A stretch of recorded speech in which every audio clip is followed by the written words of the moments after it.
ನಾನು ಶರಣಬಸಪ್ಪ ಪಪ್ಪ ಕಲಬುರಗಿ ಮಕ್ತಂಪುರ ನಿವಾಸಿ. ಸುಮಾರು ಇಲ್ಲಿವರೆಗೆ ನನಗೆ 51 ವರ್ಷ ಶುರುವಾಗಿದೆ. ನಾನು ನನ್ನ ಬಾಲ್ಯದ ಒಂದು ಜೀವನವೆಲ್ಲನೂ ನಾನು ಇಲ್ಲಿ ಕಲಬುರಗಿಯಲ್ಲಿಯೇ, ಅದು ಮಕ್ತಂಪುರ ಬಡಾವಣೆಯಲ್ಲೇ ನಾನು ಕಳೆದಿದ್ದೇನೆ. ನನ್ನ ವಿದ್ಯಾಭ್ಯಾಸ ಕೂಡ ಆಗಿದ್ದು ಕಲಬುರಗಿನಲ್ಲಿ, ಅದು ಸರ್ಕಾರಿ ಕನ್ನಡ ಮಾಧ್ಯಮ ಶಾಲೆಯಲ್ಲಿ. ನಾನು ಸುಮಾರು ಅಂದರೆ ನನ್ನ ಪ್ರೈಮರಿ ಎಜುಕೇಷನ್ ಬಸವೇಶ್ವರ ಹಿರಿಯ ಪ್ರಾಥಮಿಕ ಶಾಲೆ ಅಂತೇಳಿ ಗದ್ದಿಗೆ ಮಠದ ಹತ್ತಿರ ಇದು ಶಾಲೆ. ಆ ಒಂದು ಶಾಲೆಯಲ್ಲಿ ನಾನು 7ನೇ ತರಗತಿಯವರೆಗೆ ನಾನು ಓದಿದ್ದು. 7ನೇ ತರಗತಿಯೊಳಗೆ ತನಕ ಓದಿದ್ದರೂ ಕೂಡ ಆ ಶಾಲೆಯಲ್ಲಿ ನಾನು ತುಂಬ ಶಾಲೆಗೆ ಚಕ್ಕರ್ ಹೊಡಿತಾ ಇದ್ದೆ. ನನಗೆ 4ನೇ 5ನೇ ಕ್ಲಾಸ್ವರೆಗೂ ಕೂಡ ನಾನು ಕ್ಲಾಸಿಗೆ ಚೆನ್ನಾಗಿ ಅಟೆಂಡ್ ಆಗ್ತಾ ಇರಲಿಲ್ಲ. ಬರೀ ಅಲ್ಲಿ ಏನು ನಮ್ಮ ಶಾಲೆಯ ಹತ್ತಿರ ಏನು ಗದ್ದುಗೆ ಮಠ, ಗುರುಬಸವೇಶ್ವರ ಮಠ ಇದೆ, ಅಲ್ಲಿ ಒಂದು ಹುಣಸಿನ ಮರ ಜೊತೆ ನಾನು ನನ್ನ ಬಾಲ್ಯ ಜಾಸ್ತಿ ಅಲ್ಲೇ ಕಳೆದಿದ್ದು. ಹುಣಸಿನ ಮರ ಹತ್ತೋದು, ಹುಡುಗರ ಜೊತೆ ಆಟ ಆಡೋದು, ಹುಣಸಿನ ಮರಕ್ಕೆ ಕಲ್ಲು ಹೊಡೆಯೋದು, ಹುಣಸಿನಕಾಯಿ ತಿನ್ಕೋತಾ ಓಡಾಡೋದು, ಈ ಥರ ಚಟುವಟಿಕೆಗಳು ನನಗೆ ಭಾಳಷ್ಟಿತ್ತು. ಆದರೆ ಶಾಲೆಯ ಕಡೆಗೆ ನನಗೆ ಜಾಸ್ತಿ ನಿಗಾ ಇರಲಿಲ್ಲ. ಹೀಗೆ ಒಂದು ದಿವಸ ನಾನು ಒಂದು ಹುಣಸಿನ ಮರಕ್ಕೆ ಒಂದು ಕಲ್ಲು ಎಸೆದಾಗ ಒಂದು ಕಲ್ಲು ಬಂದು ಬಡ ವಿದ್ಯಾರ್ಥಿ, ಅಲ್ಲಿ ಗುರುಬಸವೇಶ್ವರ ಒಂದು ಶಾಲೆ ಮಠದಲ್ಲಿ ಓದ್ತಾ ಇರುವಂಥ ಒಂದು ವಿದ್ಯಾರ್ಥಿ ತಲೆ ಮೇಲೆ ಬಿದ್ದು ಅವನಿಗೆ ತಲೆ ಒಡೆದು ಸ್ವಲ್ಪ ರಕ್ತಸ್ರಾವ ಆಗಿ ಸಡನ್ನಾಗಿ ಇದು ಪ್ರಾಬ್ಲಮ್ ಆಗಿತ್ತು. ಆ ಸಮಯದಲ್ಲಿ ನಾನು ಹೆದರಿ ಓಡಿ ಹೋಗಲಿಲ್ಲ. ಅಂಥ ಸಮಯದಲ್ಲಿ ನಾನು ಏನು ಮಾಡಿದೆ, ಆ ಹುಡುಗನ ನನಗೆ ಅವಾಗ ನನಗೆ 11 ಇಯರ್ಸ್, 10 to 11 ಇಯರ್ಸ್ ಅಷ್ಟೇ ಇರ್ಬೋದು. ನಾನು 4ನೇ ತರಗತಿಯಲ್ಲಿ ಓದ್ತಾ ಇದ್ದೆ. ನಾವು ನಮ್ಮ ಒಂದು ಖಾಸಗಿ ಆಸ್ಪತ್ರೆಯಲ್ಲಿ ಯಾವಾಗಲೂ ನಮ್ಮ ಮನೆಯಿಂದ ನಮ್ಮ ತಾಯಿಯವರು ನಮಗೇನು ತೋರಿಸ್ಕೊಂಡು ಕರ್ಕೊಂಡು ಹೋಗ್ತಿದ್ರು, ಆ ಆಸ್ಪತ್ರೆಗೆ ಆ ಹುಡುಗನ ನಾನು ಕರ್ಕೊಂಡು ಹೋದೆ. ನಾನು ಓಡಿ ಹೋಗಲಿಲ್ಲ. ಆವಾಗ ನನಗೇನು ಆ ಹುಡುಗಂದು ಇದು ನೋಡಿ ಅಂಜಿಕೆ ಆಯಿತು. ಆದರೂ ಕೂಡ ಜನರಿದ್ದರು, ಅವನಿಗಿಲ್ಲ ನಾನು ಹಾಸ್ಪಿಟ್ಲಿಗೆ ಕರ್ಕೊಂಡು ಹೋಗ್ತೀನಿ, ತೋರಿಸ್ತೀನಿ ಅಂತ ಕೇಸಿಂದ ಅವರಿಗೆ ರಿಕ್ವೆಸ್ಟ್ ಮಾಡಿಕೊಂಡು ಕರ್ಕೊಂಡು ಹೋಗಿ ಅಲ್ಲಿ ಆಸ್ಪತ್ರೆಯಲ್ಲಿ, ಅಂದರೆ ಇಲ್ಲಿ ಗಣೇಶ್ ಮಂದಿರ ಹತ್ರ ನಮ್ಮ ಫ್ಯಾಮಿಲಿ ಡಾಕ್ಟರ್ ಪ್ರಮೋದ್ ಕುಲಕರ್ಣಿ ಅಂತೇಳಿ ಮಲ್ಲಿನಾಥ್ ಕ್ಲಿನಿಕ್, ಅವರು ಅಲ್ಲಿ ಹೋದ ನಂತರ ಆ ಹುಡುಗನಿಗೆ ನೋಡಿಕೊಂಡು ಒಂದು 4 ಸ್ಟಿಚ್ ಬಿತ್ತು ಅವನ ತಲೆಗೆ. 4 ಸ್ಟಿಚ್ ಬಿತ್ತು. ಆಮೇಲೆ ಅನ್ಕರಿ ನನಗೆ ಮೆಡಿಸನ್ ಕುಡ್ಸೋಕೆ ದುಡ್ಡಿಲ್ಲ, ಏನಿಲ್ಲ, ಡಾಕ್ಟ್ರನ್ನೇ ಹೆಲ್ಪ್ ಮಾಡಿದ್ರು ನನಗೆ ಆ ಸಮಯದಲ್ಲಿ. ಅದು ನಮ್ಮದು ಖಾತಾ ಇರ್ತಿತ್ತು ಅಲ್ಲಿ, ಉದ್ರಿ ಖಾತಾ ಯಾವಾಗ್ಲೂ. ಆ ಒಂದು ಖಾತೆಯಲ್ಲಿ ಏನದಲ್ಲ ನಮ್ಮದು ಇದು ಬರ್ಕೊಂಡು, ಆಮೇಲೆ ನನಗೆ ನಮ್ಮ ತಾಯಿಯವರು ನಾವು ಯಾವಾಗಲೂ ಹೋಗ್ತಿದ್ದೀವಲ್ಲ, ನಾವು ಅದೇ ಒಂದು ಇದ್ರ ಮೇಲೆ ಟ್ರೀಟ್ಮೆಂಟ್ ಮಾಡಿ ಕಳಿಸಿದ್ರು. ಆಮೇಲೆ ನಿಮ್ಮ ಮಗ ನೋಡಿ ಇಷ್ಟು ದೊಡ್ಡ ಕೆಲಸ ಮಾಡಿದ್ದಾನೆ ಅಂತ ಅವರು ಏನದಲ್ಲ ಡಾಕ್ಟ್ರ್ ಏನದಲ್ಲ ನಮ್ಮ ತಾಯಿಯವ್ರ ಹತ್ರ, ತಂದೆಯವ್ರ ಹತ್ರ ಹೇಳಿದರು. ಆಮೇಲೆ ಅದು ಏನದಲ್ಲ ಅವತ್ತು ದಿವಸ ಆ ಹುಡುಗರಿಗೆ ನಾನು ಹಾನಿ ಮಾಡಿ ಏನು ಹೆದರ್ಕೊಂಡು ಓಡಿ ಹೋಗಿಲ್ಲ. ಇದೇ ನನಗೇನು ಸ್ಫೂರ್ತಿ. ಯಾಕಂದರೆ ನಮ್ಮ ತಂದೆಯವರು ವೆಟರ್ನರಿ ಒಂದು ಇನ್ಸ್ಪೆಕ್ಟ್ರಾಗಿ ಕೆಲಸ ಮಾಡ್ತಿದ್ರು.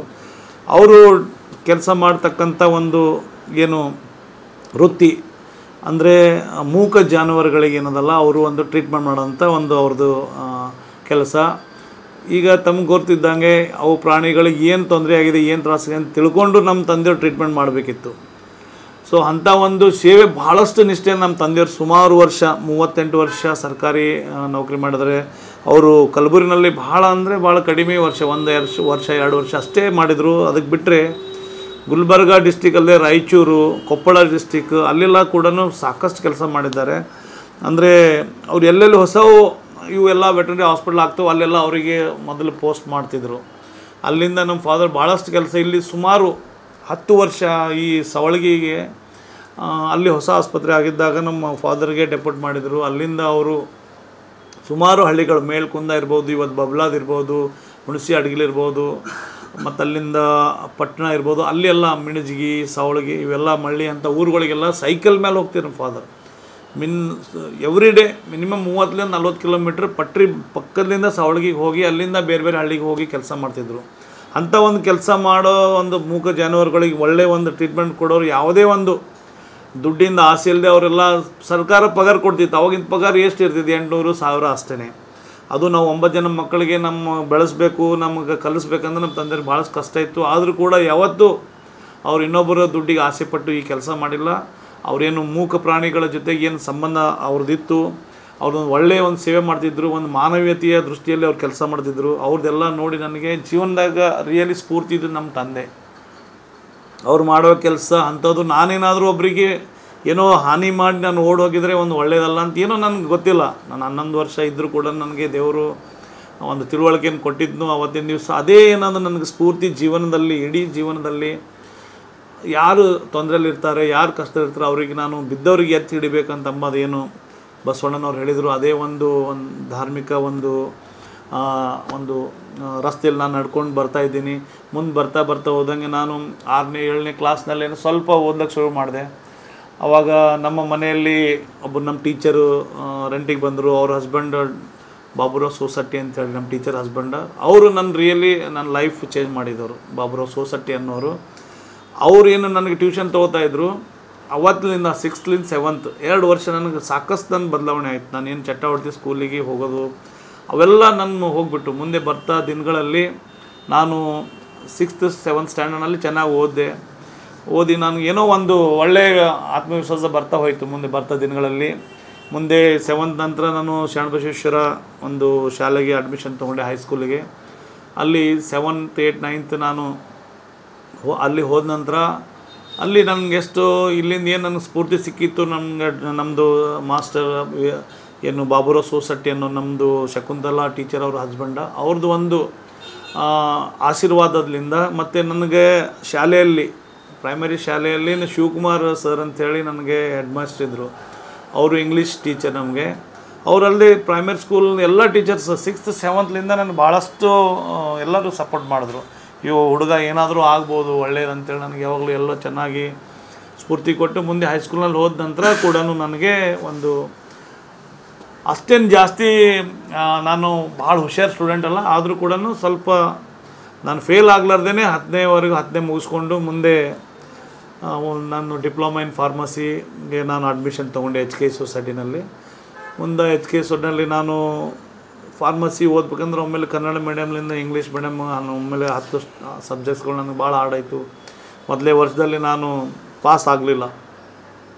ಅದರಲ್ಲಿ 2 ವರ್ಷ ನಾನು ವೇಸ್ಟ್ ಮಾಡಿಕೊಂಡೆ. ಮತ್ತು ಮುಂದಿಂದ ಏನು ಫೈನಲ್ ಇಯರ್ ಡಿಪ್ಲೊಮಾನಲ್ಲಿ ನಾನು ಪ್ರಥಮ ದರ್ಜೆಯಲ್ಲಿ ಪಾಸಾಗಿ ಮುಂದೇನದಲ್ಲ ಮುಂದಿನ ದಿನಗಳಲ್ಲಿ ನಾನು 21ನೇ ವಯಸ್ಸಿಗೆ ನಾನು ಮೆಡಿಕಲ್ ರಿಪ್ರೆಸೆಂಟೇಟಿವ್ ಆಗಿ ವೃತ್ತಿಯನ್ನು ಸೇರಿಕೊಂಡೆ. ನಾನು ಅವತ್ತಿನ ದಿವಸದಿಂದ ನಾನು ಇಲ್ಲಿವರೆಗೆ ಈ ಮೆಡಿಕಲ್ ರೆಪ್ರೆಸೆಂಟೇಟಿವ್ ವೈದ್ಯಕೀಯ ಪ್ರತಿನಿಧಿಯಾಗಿ ಏನು ನಾನು ಸುಮಾರು 28 ವರ್ಷ ನಾನು ಸೇವೆ ಸಲ್ಲಿಸಿದ್ದೀನಿ. ಅದರಲ್ಲಿ 6 ವರ್ಷ ಬ್ಲೂ ಕ್ರಾಸ್ ಕಂಪನಿಗೆ ನಾನು ಮೆಡಿಕಲ್ ರಿಪ್ರೆಸೆಂಟೇಟಿವ್ ಅಲ್ಲದೆ ಮ್ಯಾನೇಜರ್ ಕೂಡ ಆಗಿ ನಾನು ಸೇವೆ ಸಲ್ಲಿಸಿದ್ದೀನಿ. ನನ್ನ ಮೊದಲನೇ ಕಂಪನಿ ಇಂಡೋ ಫ್ರೆಂಚ್ ಅಂಥೇಳಿ, ಅದರಲ್ಲಿ 1 ವರ್ಷ ಕೆಲಸ ಮಾಡಿದ್ದೆ ನಾನು. ಆಮೇಲೆ ನಾನು ಬಂದಿದ್ದು ಜಾಯ್ನ್ ಆಗಿದ್ದು MM ಲ್ಯಾಬ್ಸ್ ಅಂಥೇಳಿ, ಅಲ್ಲಿ 1 ವರ್ಷ ಕೆಲಸ ಮಾಡಿ ಮುಂದೆ ನನಗೆ ಬ್ಲೂ ಕ್ರಾಸ್ ಅಂತ ಕಂಪ್ನಿನಲ್ಲಿ ಅಪಾರ್ಚುನಿಟಿ ಸಿಕ್ತು. ಅದು ಒಳ್ಳೆಯ ಕಂಪನಿ. ಅಲ್ಲಿಂದ ನಾನು ಸುಮಾರು ಬ್ಲೂ ಕ್ರಾಸ್ನಲ್ಲಿ 10 ವರ್ಷ ಮೆಡಿಕಲ್ ರಿಪ್ರೆಸೆಂಟೇಟಿವ್ ಕೆಲಸ ಮಾಡಿ ಆ 10 ವರ್ಷಗಳಲ್ಲಿ ನಾನು 9 ಗೋಲ್ಡ್ ಮೆಡಲ್, ಡೈಮಂಡ್ ಮೆಡಲ್ಸ್, ನಾನು ಯಾವುದೂ ವರ್ಷ ನನ್ನ ಟಾರ್ಗೆಟ್ ಇಲ್ಲದೆ ನಾನು ಅಲ್ಲಿರಲಿಲ್ಲ. ಸುಮಾರು ಆ ಒಂದು ಕಾಲದಲ್ಲೇ ನನಗೆ ಇನ್ಸೆಂಟಿವ್ಸ್ ಅಂತ ಇರ್ತಿತ್ತು. ನಾನು 98 ನಾನು ಸುಮಾರು 50,000 ರೂಪಾಯಿ ಆವಾಗ ನಾನು ಇನ್ಕಮ್ ಟ್ಯಾಕ್ಸ್ ತುಂಬ್ತಿದ್ದೆ. ನನ್ನ ಸ್ಯಾಲ್ರಿ ಕಡಿಮೆ ಇತ್ತು. ನನಗೆ ನಮ್ಮ ಶ್ರಮದ ಮೇಲೆ ಏನು ಎಷ್ಟು ದುಡಿತೀವೋ ಅಷ್ಟು ಇನ್ಸೆಂಟಿವ್ಸ್ ಬರ್ತಾಯಿತ್ತು. ಆ ಒಂದು ಇನ್ಸೆಂಟಿವ್ಸ್ ಒಂದು ನನಗೆ ಯಾವಾಗ್ಲೂ ಪ್ರೇರಣೆ ಆಗ್ತಿತ್ತು. ನಾನು ಇಷ್ಟು ದುಡ್ಡು ಸಿಗ್ತಾಯಿಲ್ಲಪ್ಪ ಅಂತೇಳಿ ನಾನು ದುಡಿತಾ ಹೋದೆ, ಇನ್ನು ನೋಡ್ತಾ ಹೋಗಲಿಲ್ಲ. ಕಷ್ಟಗಳು ಭಾಳಷ್ಟು ಬಂದಿವು ಸರ್ ನಮ್ಮದು ಜೀವನದಲ್ಲಿ. ನಾವು ದೊಡ್ಡ ಮನೆತನ ಅಂದರೆ ಸಂಸಾರ. ನಮ್ಮ ತಂದೆ ತಾಯಿಗೆ 9 ಜನ ಮಕ್ಕಳು, ಅದರಲ್ಲಿ 5 ಜನ ಹೆಣ್ಮಕ್ಳು, 4 ಜನ ಗಂಡಸು ಮಕ್ಕಳು. ನಾವು ಈ ಒಂದು ಪರಿವಾರ ನಡೆಸ್ಲಿಕ್ಕೆ ಏನದಲ್ಲ ಭಾಳಷ್ಟು ಕಷ್ಟ ಆಗ್ತಿತ್ತು ನಮಗೆ. ನಾವು ನಮ್ಮ ಬಾಲ್ಯದ ಜೀವನ 6ನೇ 7ನೇ ಕ್ಲಾಸ್ವರೆಗೂ ಏನದಲ್ಲ ನಮಗೆ ಚೆನ್ನಾಗಿ ಬಟ್ಟೆಗಳಾಗಲಿ, ಚಪ್ಪಲಾಗಲಿ, ಶೂಸ್ ಆಗಲಿ ಹಾಕೋಬೇಕಾದ್ರೆ ಭಾಳ ಕಷ್ಟದಿಂದ ಆಗ್ತಿತ್ತು. ಆದರೂ ಮುಂದೆ ಏನು ನಾನು ಜಾಬಿಗೆ ಬಂದ ನಂತರ ನಾನು 1 ವರ್ಷ 2 ವರ್ಷದಲ್ಲೇ ನಂದು ಲೈಫ್ ಒಂದು ಶೈಲಿನೇ ಚೇಂಜ್ ಆಯಿತು. ನಾನು ಗಳಿಸೋದ್ರ ಮೇಲೆ ನನಗೆ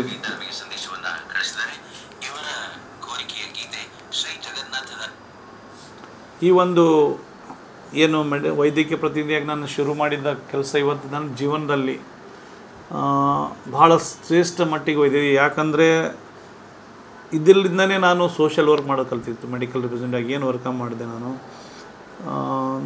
ಇಲ್ಲಿ ನಾನು ಮಾಡ್ತಕ್ಕಂಥ ಕೆಲಸ ವೈದ್ಯಕೀಯ ಪ್ರತಿನಿಧಿ. ನಾನು ಓಡಾಡೋದು ಎಲ್ಲ ಹಾಸ್ಪಿಟಲ್, ಎಲ್ಲ ಸೆಕ್ಟರ್ಸ್. ಇವತ್ತು ಸರ್ಕಾರಿ ಆಸ್ಪತ್ರೆ ಇರ್ಬೋದು, ಇವತ್ತು ಪ್ರೈವೇಟ್ ಆಸ್ಪತ್ರೆ ಇರ್ಬೋದು. ತಮ್ಮ ತಿಳಿದಂಗೆ ಯಾರೂ ಕೂಡ ಆಸ್ಪತ್ರೆಗೆ ಖುಷಿಯಿಂದ ಹೋಗೋದಿಲ್ಲ. ಅಲ್ಲಿ ಬರತಕ್ಕಂಥ ಎಲ್ಲ ಜನರು ಕಷ್ಟ ಏನೋ ಒಂದು ಅವರಿಗೆ ತೊಂದರೆಯಿಂದನೇ ಬರ್ತಾಯಿದ್ರು. ಅಂಥ ಒಂದು ಕ್ಷೇತ್ರದಲ್ಲಿ ನಾನು ಕೆಲಸ ಮಾಡ್ತಾ ಜನರದ್ದು ಏನು ತೊಂದರೆಗಳು, ಅವ್ರದ್ದು ಒಂದು ಪ್ರಾಬ್ಲಮ್ಸ್ಗಳಿರ್ತೀವಿ. ಅಂದರೆ ಮೀನ್ಸ್ ಹೆಲ್ತ್ ಇದರಲ್ಲಿ ನೋಡಿರಿ ಸಾಕಷ್ಟು ಪ್ರಾಬ್ಲಮ್ಸ್ಗಳು ಬರ್ತವೆ, ವಿಚಿತ್ರವಾದಂಥ ಒಂದು ರೋಗಗಳಿರ್ತವೆ. ಅವೆಲ್ಲ ನೋಡ್ತಾ ನಾನು ನನ್ನ ದಿನಗಳು ಕಳೀತಾ ಇದ್ದೆ. ಕೆಲವೊಂದು ಸಣ್ಣ ಅಂದರೆ ಈಗ ಡಾಕ್ಟ್ರು ಒಂದು ಪೇಷಂಟ್ ಬಂದು ಮೆಡಿಸಿನ್ಸ್ ಬರೆದು ಕೊಟ್ಟಿರ್ತಾರೆ, ಹೋಗ್ತಾರೆ ಮೆಡಿಕಲ್ ಸ್ಟೋರ್ ಹತ್ರ ಬರ್ತಾರೆ. ನಾನು ಕೆಲಸ ಮೆಡಿಕಲ್ ಸ್ಟೋರು ಡಾಕ್ಟ್ರಿಗೆ ಭೇಟಿ ಆಗೋದು. ಮೆಡಿಕಲ್ ಸ್ಟೋರ್ ಹತ್ರ ನಿಂತಾಗ ಅವರು ಚೀಟಿ ತೊಗೊಂಡು ಮೆಡಿಸಿನ್ಸ್ ಎಲ್ಲ ಕೊಡೋಕೆ ನೋಡ್ತಾರೆ. ಆವಾಗ ಏನೋ 200-300 ಬಿಲ್ ಆಗ್ತದೆ ಅಂತೇಳಿದ್ರಿ. ಆವಾಗ ಅವ್ರ ಬಳಿ ಅಷ್ಟು ದುಡ್ಡು ಇರ್ತಿರ್ಲಿಲ್ಲ. ಹಳ್ಳಿನಲ್ಲಿ ಇವನ್ ಎಲ್ಲ ಹಾಸ್ಪಿಟ್ಲ್ ಹೋದ್ರು ಕೂಡ ಅವಾಗ ದುಡ್ಡಿಂದು ಭಾಳಷ್ಟು ಸಮಸ್ಯೆ ಇತ್ತು. ಈಗ ದುಡ್ಡಿಗೆ ಬೆಲೆ ಇಲ್ಲ. ಅವಾಗ ಒಂದು 100-200 ರೂಪಾಯಿ ಮೆಡಿಸಿನ್ ತೊಗೊಳ್ಬೇಕು ಭಾಳ ಕಷ್ಟ ಆಗ್ತೈತೆ ಜನರಿಗೆ. ಅದು ಅವರಲ್ಲಿ ಒಂದೇನೋ 10-20 ರೂಪಾಯಿ ಕೂಡ ಕಡಿಮೆ ಇದ್ದರೂ ಕೂಡ ಅವ್ರೇನು ಮಾಡ್ತೀವಿ ಮೆಡಿಕಲ್ ಸ್ಟೋರ್ ತಮ್ಮ ತಿಳಿದಾಗೆ ಇಷ್ಟು ಕಡಿಮೆ ಅಂದರೆ ಆಯ್ತು ರೀ, ಒಂದು 2 ಟ್ಯಾಬ್ಲೆಟ್ಸ್ ಕಟ್ ಮಾಡಿಕೊಡ್ತೀನಿ ಅಂತ ಹೇಳಿ ಎಲ್ಲರಿಗೂ ಎಕ್ಸ್ಪೀರಿಯನ್ಸ್ ಆಗಿರ್ತದೆ. ದುಡ್ಡು ಎಷ್ಟಾವ ಹೇಳ್ರಿ ನಿಮ್ಗೆ ಅಷ್ಟೇ ಕೊಡ್ತೀನಿ ಅಂತ ಹೇಳಿ ಅದು ಸ್ವಾಭಾವಿಕವಾಗಿ ಇದು ತಾವೆಲ್ಲ ತಮಗೆ ಗೊತ್ತಿರಬೇಕು. ಅದೇ ಒಂದು ಯಾರಿಗೆ ಕಡಿಮೆ ದುಡ್ಡಿದ್ದವರಿಗೆ ನಾನು ಮೆಡಿಕಲ್ ನನ್ನ ಕಂಪ್ನಿಯಿಂದ ಮೆಡಿಸಿನ್ಸ್ ಬರ್ತಿತ್ತು. ಸಂಬಂಧಪಟ್ಟಂಥ ಏನಾದರೂ ಮೆಡಿಸಿನ್ ನನ್ನ ಕಡೆ ಇದ್ದರೆ ನಾನು ಅವ್ರಿಗೆ ಕೂಡ ಸ್ಟಾರ್ಟ್ ಮಾಡಿದೆ.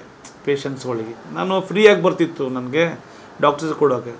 ಡಾಕ್ಟರ್ಸ್ಗಳಿಗೆ ಕೊಟ್ಟನು ಕೂಡ ನನಗೆ ಉಳಿತಿತ್ತು ಸ್ಯಾಂಪಲ್ಸ್. ನನಗೆ ಆ ಒಂದು ಏನು ಮೆಡಿಸಿನ್ಸ್ ಏನೆಲ್ಲ ಬಡ ರೋಗಿಗಳಿಗೆ ನಾನು ಕೊಡ್ತಾ ಬಂದೆ. ಅದು ಏನಾಯ್ತು, ನನಗೆ ಬರ್ತಾ ಅವರಿಗೆ ಕೊಟ್ಟಿದ್ದು ನನಗೆ ಅವ್ರ ಖುಷಿಯಿಂದ ಅವರಿದ್ದಾಗ ನನಗೂ ಭಾಳಷ್ಟು ಖುಷಿ ಆಗ್ತಿತ್ತು. ಅಲ್ಲಿಂದ ನಂದು ಏನಲ್ಲ ಈ ಸೇವೆ ಅಂದರೆ ಸೋಷಲ್ ವರ್ಕ್ ಶುರು ಆದಂಗೆ ಆಯ್ತು ನನಗೆ. ಇದು ನನ್ನ ದುಡ್ಡೇ ಇರಲಿಲ್ಲ, ನಾನು ಪುಕ್ಸಟೆ ಕೊಡ್ತಾ ಹೋಗ್ತಾಯಿದ್ದೆ. ಆಮೇಲೆ ಬರ್ತಾ ಶರಣು ಪಪ್ಪನ ಕಡೆ ಹೋದರೆ ಏನು ಮೆಡಿಸಿನ್ಸ್ ಎಲ್ಲ ಸಿಗುತ್ತಂತ ಎಲ್ಲರೂ ಜನರದ್ದು ಒಂದು ಇದು ಇಟ್ಕೊಂಡು ಇಂಟೆನ್ಷನ್ ಇಟ್ಕೊಂಡು ಬರ್ತಿದ್ರು. ನಾನು ಕೆಲವೊಂದು ಸರ್ತಿ ನನ್ನಲ್ಲಿ ಇರಲಿಲ್ಲ ಅಂದರೂ ಕೂಡ ನನ್ನ ಕೈಲೇ ಆಗಿದ್ದು. ಈಗ ಅಷ್ಟು ದುಡ್ಡು ಹಾಕಿಸಿ ನಾನೇನೋ ಕೊಟ್ಟು ಅವ್ರಿಗೆ ಕೊಡಿಸ್ತಾಯಿದ್ದೆ. ಅದು ಬರ್ತಾ ಹೆಚ್ಚಿಗೆ ಹಾಕ್ಕೊತ ಹೋಯ್ತು. ಇದು ಸೋಷಲ್ ವರ್ಕ್ ಹಿಂಗೇನೆ ಹೆಚ್ಚಿಗೆ ಹಾಕ್ಕೊತ ಹೋಯ್ತು. ಒಂದು ದಿವಸ ಏನಾಯಿತು, ಇದೇ ನನಗೆ ಒಬ್ಬರು ಬಂದಾಗ ಕೇಳಿದಾಗ ಕೊಡೋಕ್ಕಾಗಲಿಲ್ಲ, ಕೆಟ್ಟ ಅನ್ನಿಸ್ತು. ಆ ಒಂದು ಸಮಯದಲ್ಲಿ ನಾನು ವಿಚಾರ ಮಾಡಿದ್ದು ಒಂದು ದೊಡ್ಡ ವಿಚಾರ ಮಾಡಿದ್ದು, ನನ್ನ G99 ಅಂತ ಒಂದು ಗ್ರೂಪ್ ನಾನು ನಮ್ಮ ಸಮಾನ ಮನಸ್ಕರ ಗೆಳೆಯರ ಜೊತೆಯಿಂದ ಇವತ್ತಿನ ದಿವಸ ನನ್ನ ಆತ್ಮೀಯ ಸ್ನೇಹಿತರಾದಂಥ ಇವತ್ತು ಮತ್ತು ರಿಲೇಟಿವ್ ಆದಂಥ ಅರುಣ್ ನವದಿಗೆ ಆಯಿತು, ಶಿವರಾಜ್ ಕೂಬಾ ಮತ್ತು ರಮೇಶ್ ಸ್ವಾಮಿ, ಶರಣು ಬಸಪ್ಪ ಮತ್ತಿಮೂಡು ಮತ್ತು ಸಾಕಷ್ಟು ನನ್ನ ಸ್ನೇಹಿತರ ಜೊತೆ ಕೂಡ್ಕೊಂಡು ವಿಚಾರ ಮಾಡಿಕೊಂಡು ಈ ಒಂದು G99 ಬಳಗವನ್ನು ಹುಟ್ಟಾಕೋಕ್ಕೆ ನಾನು ಪ್ರಯತ್ನ ಮಾಡಿದಾಗ ಎಲ್ಲರೂ ಸಹಕರಿಸಿದ್ರು. G99 ಅಂದರೆ ನಾವು 99 ಜನರ ಒಂದು ಗ್ರೂಪ್ ಮಾಡಿಕೊಂಡು ಪ್ರತಿ ತಿಂಗಳ ನಾವು ಮೊದಲನೇ ಭಾನುವಾರ ಎಲ್ಲರೂ ಸೇರಿಕೊಂಡು ಬರೀ 500 ರೂಪಾಯಿ ನಾವು ಡೊನೇಟ್ ಮಾಡ್ತೀವಿ. ಅಲ್ಲಿ ಆ 500 ರೂಪಾಯಿ 49,500 ರೂಪಾಯಿ ಆಗೋದು. ಆ ಒಂದು 49,500 ರೂಪಾಯಿ ನಾವೇನೆಲ್ಲ ಪ್ರತಿ ತಿಂಗಳ ಬಡ ಒಂದು ರೋಗಿಗಳಿಗೆ ಎಮರ್ಜೆನ್ಸಿ ಮೆಡಿಕಲ್ ಟ್ರೀಟ್ಮೆಂಟ್ಗಾಗಿ ನಾವು ಕೊಡ್ತಾ ಬಂದ್ವಿ. ಇದು 2-3 ವರ್ಷ ಹೋದ ನಂತರ ಭಾಳಷ್ಟು ಜನ ನಮ್ಮದು ಆ್ಯಕ್ಟಿವಿಟೀಸ್ ನೋಡ್ಕೊಳ್ತಾರೆ. ನಾನು ನಿಮ್ಮ ಕಡೆ ಮೆಂಬರ್ ಆಗ್ತೀನಪ್ಪ, ನಾನು ದುಡ್ಡು ಕೊಡ್ತೀನಿ ಹಿಂಗಂತ ಹೇಳ್ಕೊತ ಭಾಳ ಮಂದಿ ನಮ್ಗೆ ಕೇಳ್ತಾ ಬಂದಾಗ ನಾವು ಅದೇ ಸಮಯದಲ್ಲಿ G55 ಅನ್ನೋ ಇನ್ನೊಂದು ಒಂದು ಗ್ರೂಪ್ ರೆಡಿ ಮಾಡಿಕೊಂಡು ಅದು ಕೂಡ ಸೇವೆ 2 ವರ್ಷದ ನಂತರ G19 2 ವರ್ಷದ ನಂತರ ನಾವು G55 ಕೂಡ ಸ್ಟಾರ್ಟ್ ಮಾಡಿಕೊಂಡು ಅಲ್ಲಿನೂ 27,500 ರೂಪಾಯಿ ಪ್ರತಿ 3ನೇ ಭಾನುವಾರ. ಒಟ್ಟು G19 G55ಇಂದ 77,000 ಪ್ರತಿ ತಿಂಗಳಾಗಿ ಲಾಸ್ಟ್ 8 ವರ್ಷ 10 ವರ್ಷದಿಂದ G99 ಈಗ 8 ವರ್ಷದಿಂದ G9 G55 ಕಲಿತು ಸುಮಾರು ಪ್ರತಿ ತಿಂಗಳ 77,000 ನಾವು ಬಡ ಬಗ್ಗರಿಗೇನೆಲ್ಲ ಡೊನೇಷನ್ಸ್ ಕೊಡ್ತಾಯಿರ್ತೀವಿ. ಮೇನ್ಲಿ ಎಮರ್ಜೆನ್ಸಿ ಮೆಡಿಕಲ್ ಟ್ರೀಟ್ಮೆಂಟ್ಗೆ. ಅದಾದ ನಂತರ ಜೂನ್-ಜುಲೈನಲ್ಲಿ ಬಡ ವಿದ್ಯಾರ್ಥಿಗಳಿಗೆ ಏನಲ್ಲ ಅವ್ರದ್ದು ಶಾಲೆ ಶುಲ್ಕ ಯಾರಿಗೆ ಪಾವತಿ ಮಾಡೋಕ್ಕಾಗ್ತಿರಲ್ಲ, ನಮಗೆ ಅಲ್ಲಿಂದ ಟೀಚರ್ಸ್ ಆಯಿತು ಬೇರೆ ಅವರಿಂದ ನಮ್ಗೆ ತಿಳ್ಕೊಂಡು ನಾವು ಅವರಿಗೆ ದುಡ್ಡು ಕೊಡ್ತಾಯಿರ್ತೀವಿ. ಮತ್ತು ಮುಂದೆ ಬರ್ತಾ ಏನದಲ್ಲ ನಾವು ಇಂಜಿನಿಯರ್ ಸ್ಟೂಡೆಂಟ್ಸಿಗಾಗಲಿ ಭಾಳಷ್ಟು ಎಲ್ಲ ಸ್ಟೂಡೆಂಟ್ಸಿಗೆ ನಾವು ಕೊಡ್ತಾ ಬಂದಿದ್ವಿ. ನಮ್ಮ ಕೈಲಾದಷ್ಟು ನಾವು G19 G55 ಒಂದು ಗೆಳೆಯರ ಒಂದು ಸಹಾಯದಿಂದ ನಾನು ಈ ಕೆಲಸ ಮುಂದೆ ಮಾಡ್ಕೊಳ್ತಾ ಹೋಗ್ತಾಯಿದ್ದೀನಿ. ತಮ್ಮ ತಿಳಿದಾಗೆ ರೀಸೆಂಟಾಗಿ ಅಂದರೆ 2020-21ರಲ್ಲಿ ಏನು ಜಗತ್ತನ್ನೇ ಒಂದು ತಲ್ಲಣಗೊಳಿಸಿದ್ದ ಮಹಾಮಾರಿ ಕೊರೋನಾ ಕೋವಿಡ್-19 ಅದಕ್ಕೆ ಇಡೀ ಜಗತ್ತೇ ತಲ್ಲಣಗೊಂಡಿತ್ತು. ಅಂಥ ಒಂದು ಸಮಯದಲ್ಲಿ ಮೊದಲನೇ ಒಂದು ಸಾವು ಭಾರತದಲ್ಲಿ ಇದೇ ಕಲಬುರಗಿನಲ್ಲಿ ಆಗಿತ್ತು. ಆ ಒಂದು ಸಮಯದಲ್ಲಿ ಕಲಬುರಗಿಗೆ ಭಾರತ ಏನು ಲಾಕ್ಡೌನ್ ಆಯಿತು 24 ಮಾರ್ಚ್ 2020ರಂದು, ಆದರೆ ಗುಲ್ಬರ್ಗಕ್ಕೆ ಅದಕ್ಕೂ 10 ದಿವಸ ಮೊದಲೇ ಲಾಕ್ಡೌನ್ ಆಯಿತು. ಆ ಒಂದು ಸಮಯದಲ್ಲಿ ಏನೋ ಲಾಕ್ಡೌನ್ ಅಂದರೆ ನಮಗೊಂದು ಇದೊಂದು ಹೊಸ ಒಂದು ಪರಿಚಯ ಆದಂಗೆ ಆಯಿತು. ಕೋವಿಡ್ ಅನ್ನೋದಂತೂ ನಮಗಂತೂ ಗೊತ್ತೇ ಇರಲಿಲ್ಲ. ಈ ಲಾಕ್ಡೌನ್ ಅಂದರೆ ಏನೋ ಒಂದು 8 ದಿವಸ 10 ದಿವಸ ಏನೋ ಹೋಗ್ಬೋದು ಆ ಥರ ಅಂದ್ಕೊಂಡಿದ್ವಿ ನಾವು. ಯಾಕಂದರೆ ಅದ್ರದ್ದು ರೋಗದ್ದು ಒಂದು ಸ್ಪೀಡ್ ನೋಡಿದರೆ ಹೊರದೇಶದಲ್ಲಿ ಚೈನಾದಲ್ಲಿ ಬೇರೆ USA ನೋಡಿದ್ರೆ ಇದು ಏನೋಪ್ಪ ಒಂದು ಭಯಾನಕ ಇದೆ ಅಂತ ಅನ್ಸ್ಕೊಂಡು ಸಾಕಷ್ಟು ಜನರು ಡಾಕ್ಟ್ರು ಕೂಡ ಇದಕ್ಕೆ ಹೆದರ್ಕೊಂಡು ಪೇಷಂಟ್ಸ್ ನೋಡ್ತಾ ಇರಲಿಲ್ಲ, ಮತ್ತು ಯಾರೂ ಮನೆಯಿಂದ ಹೊರಗೆ ಬರ್ತಾ ಇರಲಿಲ್ಲ. ಅಂಥ ಒಂದು ಪರಿಸ್ಥಿತಿ ಒಂದು ಉದ್ಭವ ಆಗಿತ್ತು. ಅಂಥ ಸಮಯದಲ್ಲಿ ನಾವು G99 ಹಾಗೂ G55 ಗೆಳೆಯರ ಬಳಗದ ವತಿಯಿಂದ ಹಾಗೂ ನಮ್ಮ ತುಳಜಾ ಭವಾನಿ ಅನ್ನದಾನ ಸಮಿತಿ ಇದೆ, ಆ ಒಂದು ಟೀಮ್ಗಳು ಕೂಡಿಕೊಂಡು ನಾವು ಒಂದು ಕೋವಿಡ್ನಲ್ಲಿ ಶುರುವಿಗೆ ನಾನು ನಮ್ಮ ಈ ಚೇಂಬರ್ ಆಫ್ ಕಾಮರ್ಸ್ನ ನನ್ನ ಜಂಟಿ ಕಾರ್ಯದರ್ಶಿಯಾದಂಥ ಅಮಿತ್ ಜೈನ್, ಶರಣು ಮತ್ತಿಮೂಡು ನಾವು ಕೂಡ್ಕೊಂಡು ಏನೋ ಒಂದು ಕೆಲಸ ಸ್ಟಾರ್ಟ್ ಮಾಡಿದ್ವಿ. ಏನೋ ಓಡಾಡ್ಕೋತ ಹೋಗಿ ಜನರಿಗೆ ನೀರು ಕೊಡು ಅಂದರೆ ಜನರಿಗೆ ಅಂದರೆ ಭಿಕ್ಷುಕರಾಗಲಿ ಇವತ್ತಿನ ದಿವಸ ರೋಡ್ ಸೈಡ್ನಲ್ಲಿ ಇರೋಂಥ ಜನರಿಗೆ ನಾವು ನೀರು, ಜ್ಯೂಸು, ಬಿಸ್ಕಿಟ್ ಕೊಡೋ ಮೂಲಕ ನಮ್ಮ ಒಂದು ಕಾರ್ಯ ಶುರು ಮಾಡಿದ್ವಿ.